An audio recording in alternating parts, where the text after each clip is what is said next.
Madame, Monsieur, bonsoir. Bienvenue au 20h30. Voici les titres du journal ce soir. Le Cameroun porte le deuil de ses enfants lâchement assassinés par des individus sans foi ni loi. Demain, jour de deuil national décrété par le chef de l'État. Les drapeaux seront en berne au Cameroun et au sein des territoires camerounais à l'étranger.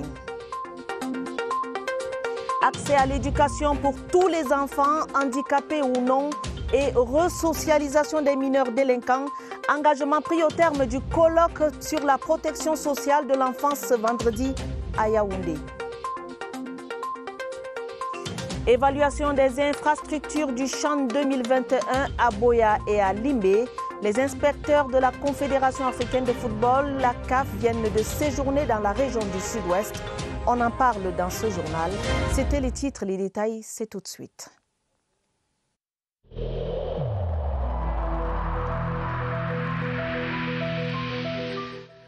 Il est essentiel que les mesures qui ont été indiquées soient absolument respectées par chacun de nous. Lavez-vous régulièrement les mains à l'eau et au savon ou à l'aide d'un gel hydroalcoolique. Restez à au moins 1 mètre de distance des autres personnes, surtout si elles toussent, éternuent ou ont de la fièvre. Si vous avez de la fièvre, de la toux ou des difficultés à respirer, consultez un médecin.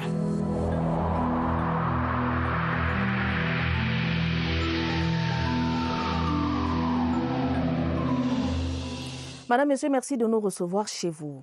Drapeau en berne dans les administrations, rite de purification dans les chefferies traditionnelles, des services interreligieux en mémoire des 7 élèves tués à Kumba, dans le sud-ouest. C'est ce qui va être observé demain à Yaoundé et partout au Cameroun, jour de deuil national décrété par le chef de l'État. Ambiance de veille dans la capitale, Augustin Guizana. Samedi 31 octobre 2020 n'est pas un jour ouvrable dans les administrations camerounaises. N'empêche, le ministère de l'Éducation de base porte le deuil des 7 enfants tués à Kumba que toute la nation entière pleure. En témoigne ces gerbes de fleurs posées à l'entrée de l'édifice. Le ministère de l'Éducation de base et tout son personnel vont observer des moments de recueillement. Le drapeau sera en berne. À la mosquée centrale de Yaoundé-Briqueterie, la prière de ce vendredi a recommandé les âmes des disparus au ciel. Samedi, un culte interreligieux permettra aux fidèles d'intensifier des prières. Nos différentes confessions, islam, catholiques, protestants, orthodoxes et pentecôtistes, seront tous réunis demain au palais polyvalent des sports pour ces prières. De leur côté, les fidèles de l'église presbytérienne vont consacrer cette journée au recueillement dans leurs domiciles respectifs, mais pas seulement.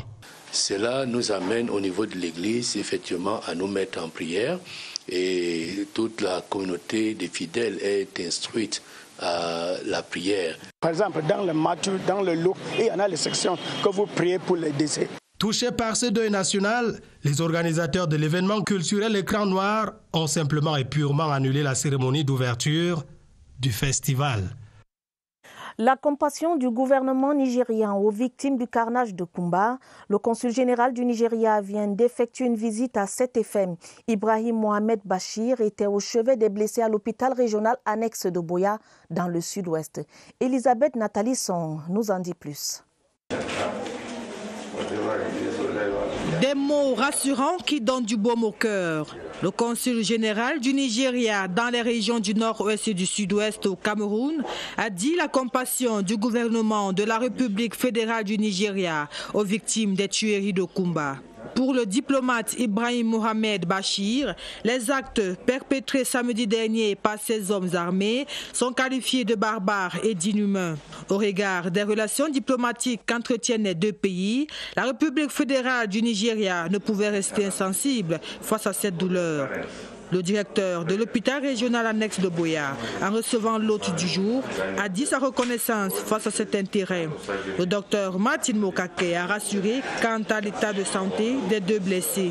Les blessés sont stables, comme j'ai dit hier, mais nous sommes vraiment sur leur cas, chaque minute, chaque heure. C'est le moment pour nous assurer que tout va bien comme on a déjà constaté. Merci. Cette visite brève s'est achevée sous un air d'espoir. Espoir de connaître des jours meilleurs. Et en cette veille de deuil national, les Camerounais invités à prier intensément pour le retour à la paix. Les populations du Sud-Ouest appelées à prier pour le repos des âmes innocentes des enfants assassinés. L'invité du gouverneur de la région du Sud-Ouest, Bernard Okalia-Bila, est approché par Kange William Wassaloko. Demain, c'est le deuil national décrété par le chef de l'État. Nous demandons aux populations de porter le deuil, de l'observer. Les différents leaders religieux ont organisé des services œcuméniques, des messes dans la plupart des paroisses. J'invite les populations à sortir pour assister à ces messes, chacun selon ses croyances, chacun selon ses pratiques religieuses. Et que cette journée soit une journée de prière pour que jamais pareil événement ne se reproduise. Parce que verser le sang des petits-enfants, c'est inadmissible, intolérable, c'est du jamais vu. Et des messages d'indignation face à cette abomination qui n'en finissent pas de nous parvenir. Ces messages nous viennent de diverses associations et autres partis politiques. La SOVIC, l'association solidaire de la vocation islamique, condamne cet acte ignoble et appelle la communauté nationale à la méditation. L'Alliance nationale des jeunes musulmans du Cameroun appelle à multiplier les prières pour la paix. Le Conseil des chefs musulmans du littoral et du sud-ouest condamne unanimement ces actes barbares. Et puis l'Alliance nationale pour le progrès du Cameroun condamne avec la plus grande fermeté ce crime odieux envers des innocents. Le colloque sur la protection sociale de l'enfance au Cameroun s'est achevé ce vendredi avec pour résolution principale faciliter l'accès des enfants handicapés à l'éducation et resocialiser les mineurs délinquants. La ministre des Affaires sociales, Pauline Irène Nguéné, a pris acte de cette résolution pendant la cérémonie de clôture qu'elle a présidée ici à Yaoundé. D'autres détails, Étienne Pascal Azégué. Elles sont la principale cause de la délinquance juvénile au Cameroun. Nous avons le cannabis, autrement appelé dans leur jargon le tar, le zouma, le gué, le yamo, le soulageur. Nous avons de plus en plus le diazépam qui remplace le tramol dans le milieu scolaire. Nous avons le sokodaï qui vient en forme gazeuse. Les méfaits de la drogue en milieu scolaire étaient au centre des préoccupations du colloque national sur la protection sociale de l'enfance au Cameroun. La rencontre des experts multisectoriels a abouti sur un certain nombre de résolutions. Le ministère des Affaires sociales en a fait une priorité. Les principales conclusions et recommandations du rapport qui vient de nous être présenté sont d'ores et déjà mises en œuvre à travers le montage et la maturation de 2 projets répondant aux principaux besoins de protection identifiés, à savoir le projet d'assistance à l'enfance en détresse et le projet d'assistance à l'enfance inadaptée. Ces initiatives du MINAS pourront compter sur l'appui de certains partenaires tels que l'UNICEF ou l'ONG Sight Saver pour leur bonne implémentation. Mission achevée pour le Premier ministre chef du gouvernement. Joseph Dion Ngouté représentait le chef de l'État au colloque international sur l'histoire franco-africaine. En marge des travaux de Brazzaville au Congo, le chef du gouvernement a accordé une série d'audiences à la communauté camerounaise basée à Brazzaville, à des hommes d'affaires, mais aussi à des responsables d'organisations internationales. La synthèse, Laurentine Bekono, envoyée spéciale de la CRTV. Quartier Mungali 3 au centre-ville de Brazzaville, c'est ici le siège de l'ambassade du Cameroun au Congo, lieu de convergence des Camerounais résidant ici à la rencontre du Premier ministre chef du gouvernement, Joseph Dion Ngouté.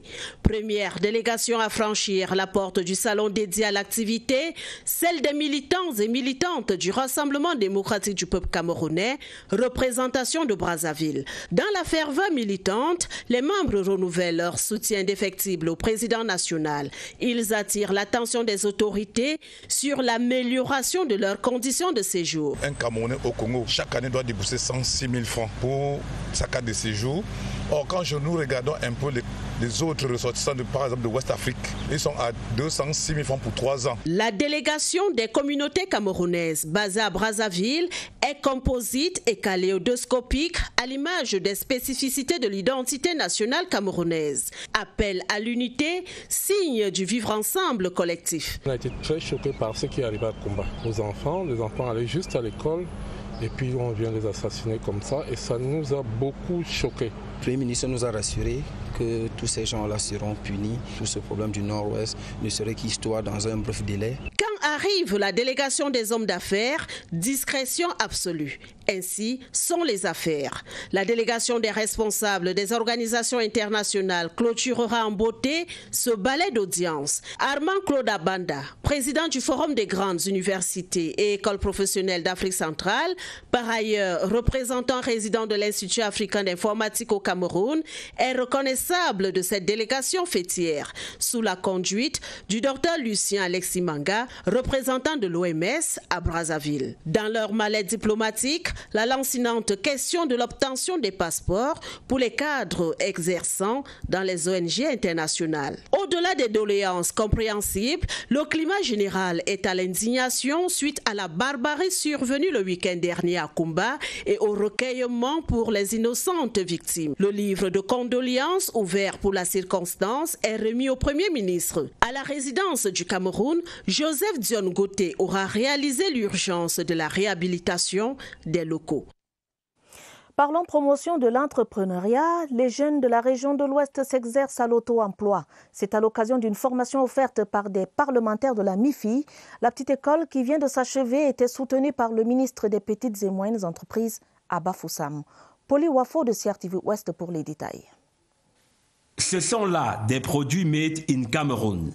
Une piste à explorer par les communes appelées à s'autofinancer avec l'avènement de la décentralisation. L'objectif, c'est de permettre à l'administration de déployer toutes les ressources qu'ils ont mis en œuvre au profit des porteurs d'emploi. Pendant 2 jours, à travers les ateliers, les rencontres B2B, les interventions des experts du secteur privé, les mairies seront initiées au mécanisme de la création des emplois et de la richesse. Explorer ensemble des solutions pour que le transfert des compétences qui se fait au niveau local, que nous puissions avoir des entrepreneurs qui soient reconnus et valorisés, mais surtout qu'ils soient en même temps valorisés comme en fait des créateurs d'emplois. Joignant la parole à l'acte, le ministre Achille Basile-King III a visité le village de l'artisanat de Bafoussam, bientôt opérationnel. Développement des chaînes de valeurs agricoles, l'Institut international d'agriculture tropicale et le ministère de l'Agriculture et du Développement rural renouvellent leurs engagements. Les deux parties viennent de signer des documents visant à aider les jeunes à considérer l'agriculture comme un secteur entrepreneurial viable. Alvin Giselze. Ces signatures apposées marquent le véritable envol des activités du programme Enable Youth Cameroun, un plan de correction pour ramener le train sur les rails. Cet avenant permet à l'IITA, qui était déjà notre partenaire technique, de s'occuper des aspects fiduciaires et des aspects d'intendance pour pouvoir mener à bien ce projet. Objectif, encourager, mais davantage accompagner les jeunes dans l'acquisition des connaissances théoriques et pratiques afin qu'ils soient de véritables entrepreneurs agricoles. Le projet de développement de chaînes de valeur agricoles mise sur 3 chaînes de valeur, le palmier à huile, et puis la banane plante et l'ananas. Mais dans le cadre de l'emploi jeune, le MINADE nous a donné la flexibilité de travailler sur n'importe quelle chaîne de valeur qui existe au Cameroun. Enable Youth Cameroun est mis en œuvre par l'Institut international d'agriculture tropicale. Ce programme du ministère de l'Agriculture, qui se veut participatif, est l'une des solutions au chômage des jeunes diplômés. La ministre des Postes et Télécommunications a cédé son fauteuil ce vendredi à la jeune Kimberly Salah, ceci pour marquer la célébration de la Journée internationale de la jeune fille. Ce département ministériel a été choisi par Plan International Cameroun afin d'accompagner la campagne baptisée Liberté d'être en ligne. Cet exercice développe chez la jeune fille, dans la peau de ministre, le rôle et les aptitudes de leader. Irène Diana Fouda. À Galop de gloire en une journée unique en son genre pour Kiberly au jeu de rôle de ministre des Postes et Télécommunications afin de défendre la cause de la jeune fille persécutée sur la toile. Jeune fille, soyez prudents sur les réseaux sociaux. Vous avez le droit d'être en ligne, mais il va falloir être responsable. Une préoccupation qui s'inscrit dans le sillage de la Journée internationale de la jeune fille pour lancer l'alerte autour du thème « La liberté d'être en ligne ». C'est dans le cadre de cette protection que le thème de la Journée internationale de la jeune fille cette année a été défini. Le maître de séance, sensible aux doléances, prodigue quelques conseils. Les jeunes filles doivent saisir les réseaux sociaux pour s'exprimer, pour apprendre, mais en prenant des précautions de façon responsable. La demoiselle de 24 ans reprend le chemin du retour après les honneurs de quelques heures pour aller vaquer à ses occupations d'ingénieur de génie mécanique. Commémoration en différé de la Journée internationale de l'alphabétisation au Cameroun. L'événement est observé le 8 septembre d'ordinaire. Réflexion de la 54e édition, enseignement et apprentissage de l'alphabétisation en période de crise Covid-19 et au-delà. Le compte rendu des activités au ministère de l'Éducation de base, Joël Igor Abanda. La Journée internationale de l'alphabétisation qui se célèbre chaque année le 8 septembre se célèbre ce vendredi 30 octobre 2020 au Cameroun pour cause de la Covid-19. Une célébration précédée d'une semaine nationale de l'alphabétisation des jeunes et des adultes. Le taux d'alphabétisation est d'environ 79%. Les centres d'alphabétisation portent leurs fruits. Cette 54e édition est une occasion de réfléchir et discuter sur le recours à des pédagogies et des méthodologies d'enseignement innovantes et efficaces dans les programmes d'alphabétisation des jeunes et des adultes face à la pandémie et à l'ère post-Covid-19. Comment réduire l'alphabétisation? C'est d'interpeller la communauté éducative pour dire qu'en dehors de l'école formelle, qu'il y a des centres d'alphabétisation et une autre alternative d'éducation pour accueillir ces personnes qui n'ont pas la chance d'aller à l'école. 773 millions de jeunes et d'adultes dans le monde n'ont pas les compétences de base en alphabétisation. Et pour l'UNESCO, il faudrait veiller à ce que tous ces jeunes et une proportion considérable d'adultes, hommes et femmes, sachent lire, écrire et compter à l'horizon 2035. En politique, dans une semaine se célèbre l'an 38 du renouveau. Sur le terrain, les 40 sections OJR-DPC de la région de l'Ouest se mobilisent déjà. Une motivation financière vient de leur être donnée par le parlementaire Bernard Fongan. Le reportage de André Aristide des combats de CRTV Ouest. La maison du parti de Bafoussam a accueilli les responsables des sections OJR-DPC de la région de l'Ouest pour préparer la célébration des 38 ans du président Paul Biya à la magistrature suprême. 6 millions de francs CFA ont été équitablement répartis aux 40 sections pour assurer une fête étincelante dans chaque unité politique. Ces appuis contribueront à coup sûr dans la concrétisation de la politique des grandes réalisations. Mais ceci n'est possible que dans la paix. Et aujourd'hui, les jeunes de la région de l'Ouest s'engagent à devenir les apôtres de la paix, à devenir les ambassadeurs de la paix et comme le président Biya, les mendiants de la paix. La remise des dotations s'est déroulée en présence des responsables politiques, parmi lesquels Emmanuel Zété, représentant le régional du comité central, et Denguié Tagné, qui représentait le départemental du comité central, Sylvestre Ngouchingue, empêché. Les autorités administratives, coiffées par l'inspecteur général des services du gouverneur, ont salué l'initiative. Le président national de l'Organisation des jeunes du Rassemblement démocratique du peuple camerounais, invité spécial à la cérémonie, a demandé aux bénéficiaires de savoir s'aimer la bonne graine. En célébrant le chef de l'État, son Excellence Paul Biya, cela renforce la crédibilité dont il est crédité depuis sa réélection le 7 octobre 2018. Dans l'attente de la célébration le 6 novembre prochain, l'heure est à la mobilisation générale sur le terrain.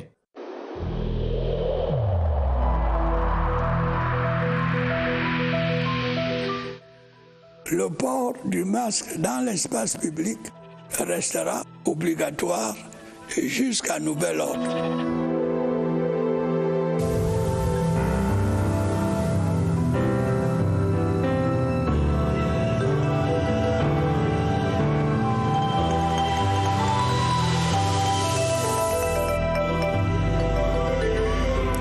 Riposte anti-Covid-19 au Cameroun, les résultats des tests datant des dernières 72 heures exigés à tous les passagers avant tout embarquement dans les aéroports. Mesure incontournable, pas toujours respectée malheureusement. Évariste Yenga, vous en parlez avec votre invité, le docteur Fils Migniem, chef de poste de santé frontalier de l'aéroport de Yaoundé-Nsimalen. Vous êtes en direct du centre des opérations d'urgence de santé publique. Bonsoir Évariste, que doit-on retenir ce soir ?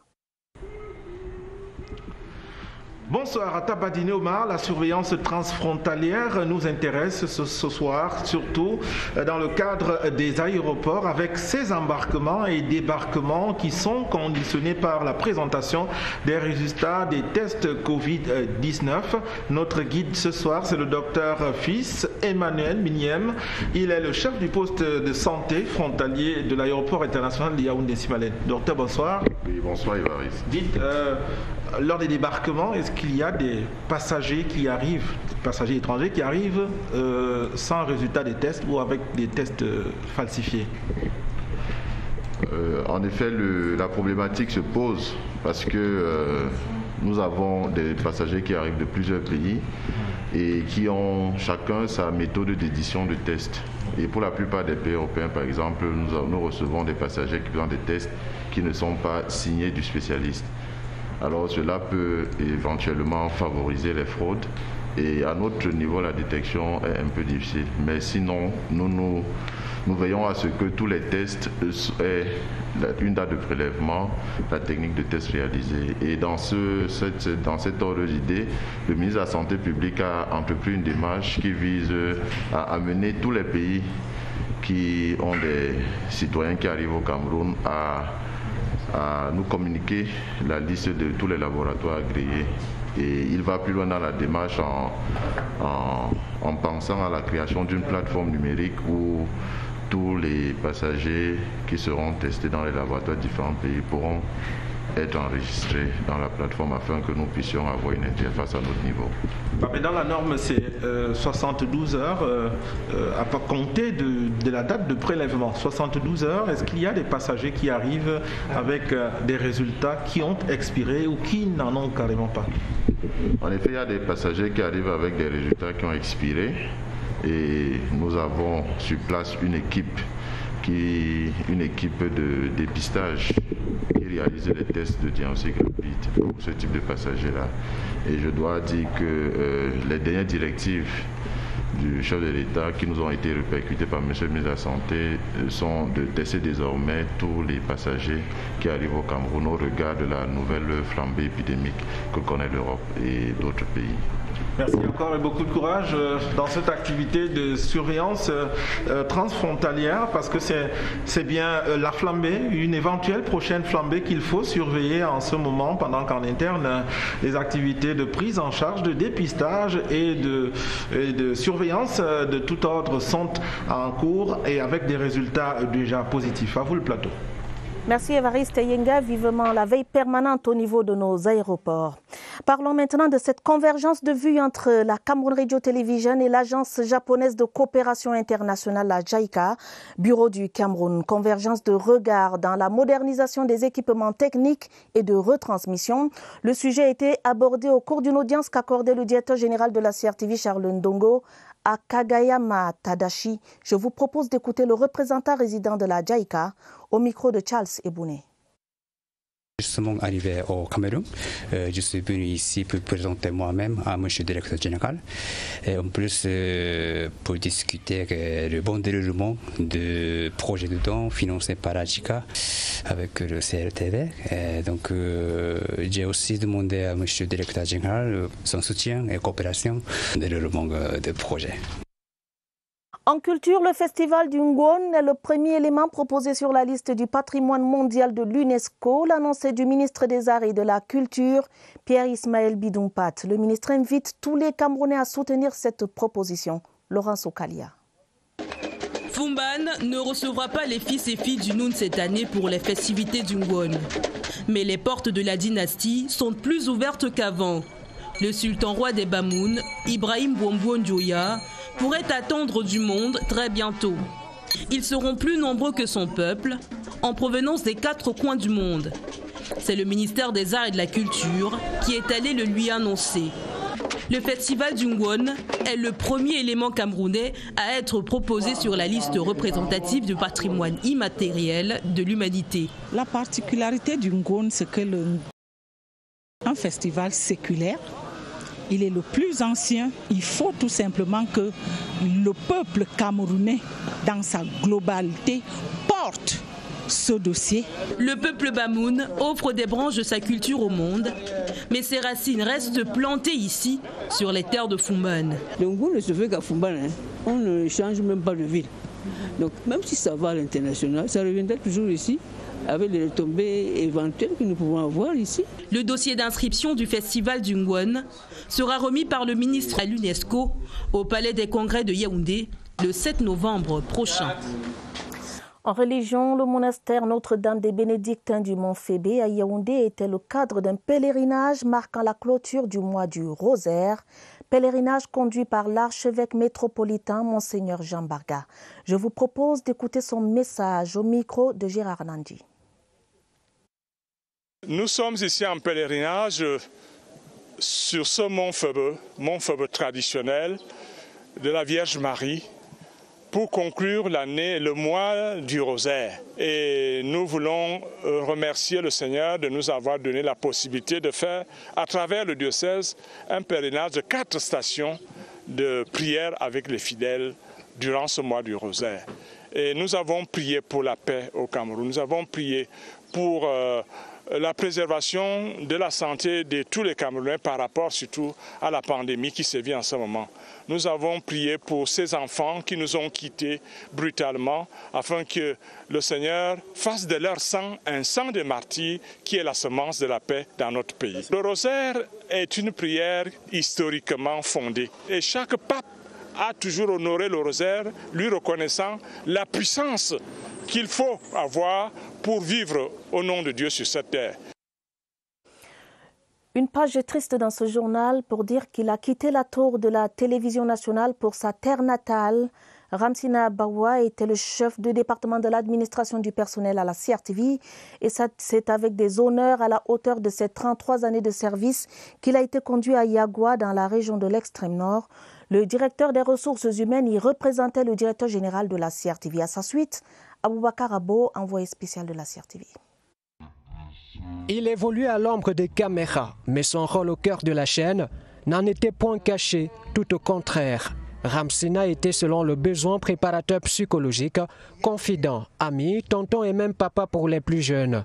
Ce que le service épousait les compétences de l'homme. Ramsina et moi, à la CRTV, nous avons connu 4 directeurs généraux. Son dévouement et son savoir-faire ont mûri avec le temps. 33 ans de dévouement et d'engagement total. Le directeur des ressources humaines et de la stratégie sociale a vécu dans le fait ce don de soi particulier que respirait Ramsina.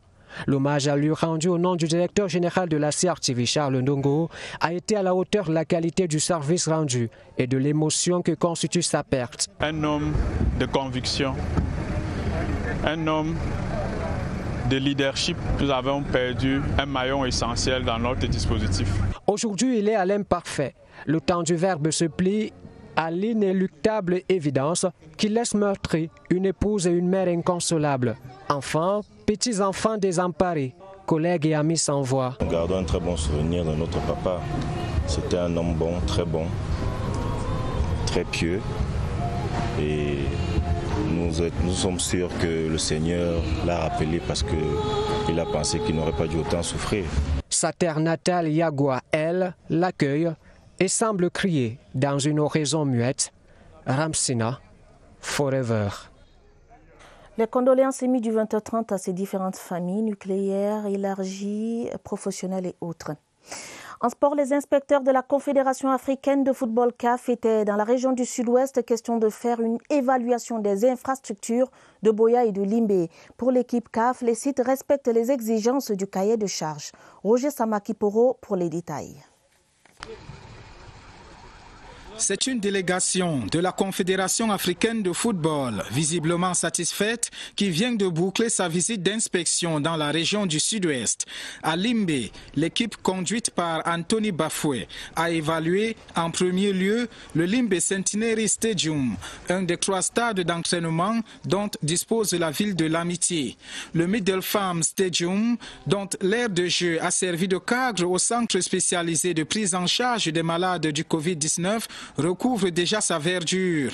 L'escale du Limbe Omnisport Stadium et son premier annexe a marqué une étape importante de la visite des émissaires de la CAF dans cette ville balnéaire. Ces stades ayant abrité la CAN féminine de 2016 surplombent fièrement le chef-lieu du FACO. Cette visite d'inspection a débuté plus tôt en milieu de matinée par la ville de Buea. Le gazon situé au rond central du Moliko Omnisport Stadium est en réparation tandis que les vestiaires affichent fière allure. Les établissements hôteliers ont également été examinés à Buea et à Limbe. La délégation de la CAF était accompagnée au cours de cette visite d'inspection des responsables du COCAN, dont le ministre des Sports et de l'Éducation physique, le professeur Narcisse Moelle Kombi. C'est ces belles images des infrastructures de Limbe et de Buea qui viennent mettre un terme à ce journal préparé avec la collaboration de Daniel Menanga, Mariam Mazoum, Rosine Manga et Rai Sanziem. Prochain rendez-vous avec l'information, ce sera à minuit. Madame, Monsieur, votre fidélité nous honore. Prenez soin de vous, prenez soin de vos familles et bonne soirée.